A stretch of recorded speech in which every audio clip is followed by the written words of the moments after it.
So hello guys, the topic that are going to discuss is all about ungrouped data for skewness and kurtosis. By the way, the person behind this are Janim Hina, Jomar Palo, Cristone Isaac, Erwin Sabaltica, and Francis Cordelis. So let's get started. So first, let's define what is kurtosis. So the degree of weakness of a frequency curve or of a distribution in relation to a normal distribution is known as kurtosis. So it means ito yung degree kung gaano kataas o kababa o kung normal yung frequency curve ng isang data sa isang normal distribution. Next. So we have three types of weakness para ma-classify natin kung anong klaseng frequency distribution or frequency curve ang meron ng isang data. So, ito yon: leptokurtic distribution, mesokurtic distribution, and platykurtic distribution. So, kayo na lang mag-judge kung anong klaseng characteristic or perception ang nakikita nyo. So, ganyan ang kanyang illustration. So, ganyan siya classified. So, if the measures of the kurtosis is equal to 3 of a curve, the distribution will be mesokurtic. So, ika-classify natin ang isang distribution curve as a mesokurtic kung ito ay equal to 3. And if kurtosis is greater than 3, it is called leptokurtic. And if it is less than 3, it is platykurtic. So, the formula that are going to use is this one. It's because we are tackling about ang group data. So itong group data formula ang gagamitin natin. So next is example number 1. Let's have an example. Determine the measure of kurtosis. So the fourth moment about the mean of the following 7 row sample data. So it is 3, 7, 10, 14, 18, 21, and 25. So yan yung data na gagamitin natin. So the next will be the solution. So if follow up na tayo sa solution kung paano siya solve.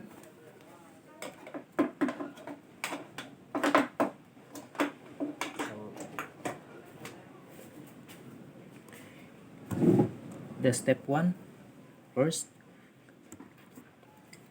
using the formula for the mean, we shall obtain x equals to 14. So when we say x, it is classified as the median. So kanina sa pinakita nating data, ang magiging median doon ay 14.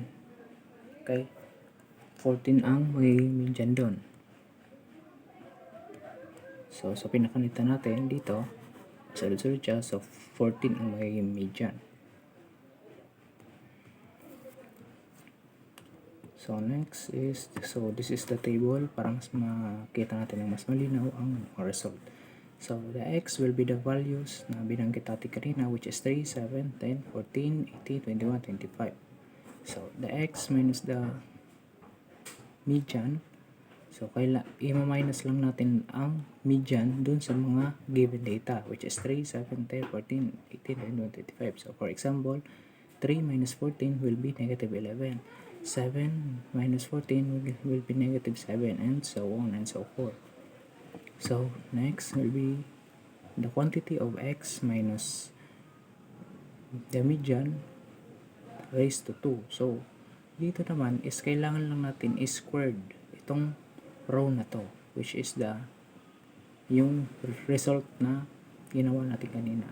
So itong 11, negative 11, 7, negative 4, 0, 4, 7, 11 is kailangan natin siyang i-square. For example, negative 11, the square is 121.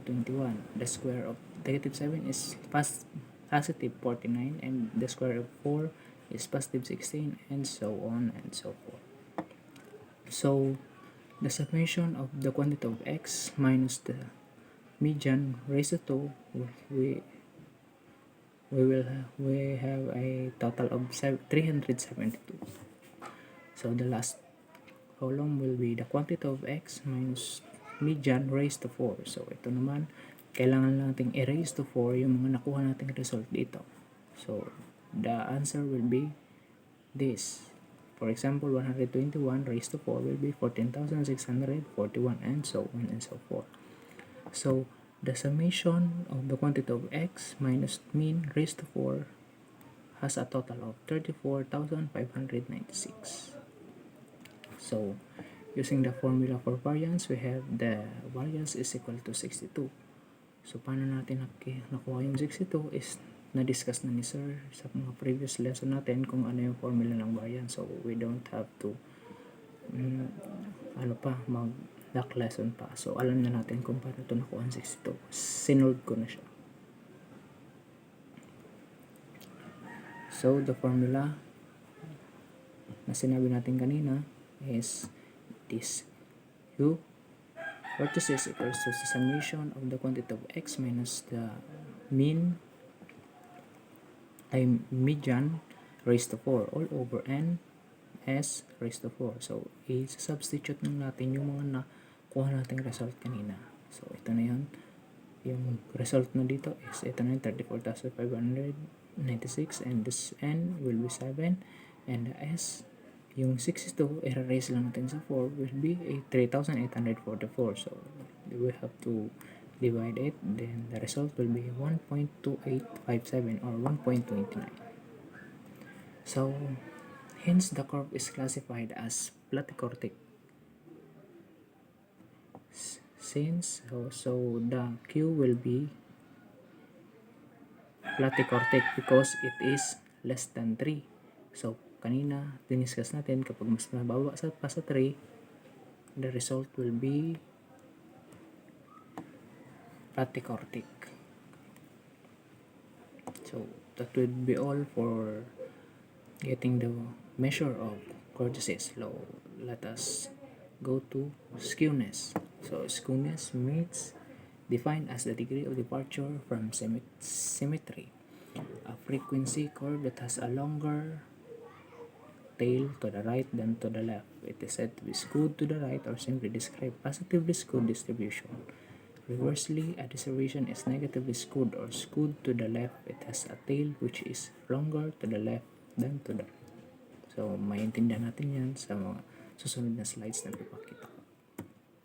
So the formula that we are going to use is SK, or skew, is equals to 3 times the quantity of mean minus the median, or median minus the mean over the standard deviation. Okay.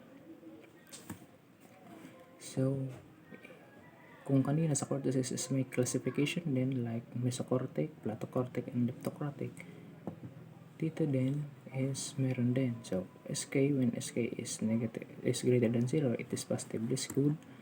When SK is less than 0, it is negatively skewed, and when it is equal to 0, it is the normal distribution. So ganun ang magiging classification niya kapag nalaman na natin ang final result. So let us an example for finding the measure of the skewness for ungrouped data. So find the skew and determine the type of curve for the following data, which is 10, 21, 25, 26, 30, 30, 36, 39, 42, and 52. So kung mapapansin nyo is naka-ascending manner na siya. So hindi na natin siya kailangan gawin pang in ascending manner kasi yun na siya. Hindi na natin siya kailangan pang baguhin. So let's start in step 1. So we have just to find the median. So the median here is 30. Ito yung 30. Siya yung nasa gitna ng ascending form na given data. So 30 plus 30 will be 60 divided by 2 will the final answer will be 30. So step 2, finding the mean. In finding the mean, we are just going to add all the data given. So the result will be 311 or 31.10. We are going to divide it by 10 for the n. So let's jump to step 3. So this is the table that we're going to use, and it has already the result. So I will going just to explain it. So the x will be the given data. So 10, 21, 25, 26, 30, 30, 36, 39, 40, 42. And the summation x will be 311, or the total result of these following numbers. And the x2 or the x squared, we are going just to square this data. So for example, 10, the square of 10 is 100, the square of 21 is 441, the square of 25 is 625, the square of 26 is 676, the square of 30, 900, also 936, 1296, 39, the square is 1521, and the square of 42 is 1764, and the square of 52 is 2704. So the summation of x squared is equals to 10,927. So next is step 4, the standard deviation. So hindi natin kailangang i-discuss dahil na-discuss na ito kung paano kunin. So the result will be 10.22. So let's jump to step 5. So ito yung gagamitin nating formula. We are just going to substitute ng mga value na nakuha natin sa mga computation natin kanina. So ito na yung mga value. 3 times the quantity of 31.1 minus 30 all over 10.22. So the result will be 0.32. So since the answer is 0.32, which is negatively skewed, greater than 0, therefore it is positively skewed. So sabi natin kanina sa classification niya, kapag greater than 0, it is classified as positively skewed. So that will be the final answer, the result. So napakadaling sagutan kung paano natin makukuha ang measure ng kurtosis and skewness in ungrouped data. So ganun lang ang gagawin natin, napakasimple and napakadali.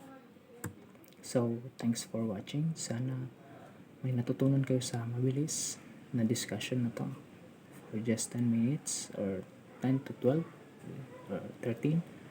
So na-discuss natin ang kurtosis and skewness. So I hope may natutunan kayo. Thank you.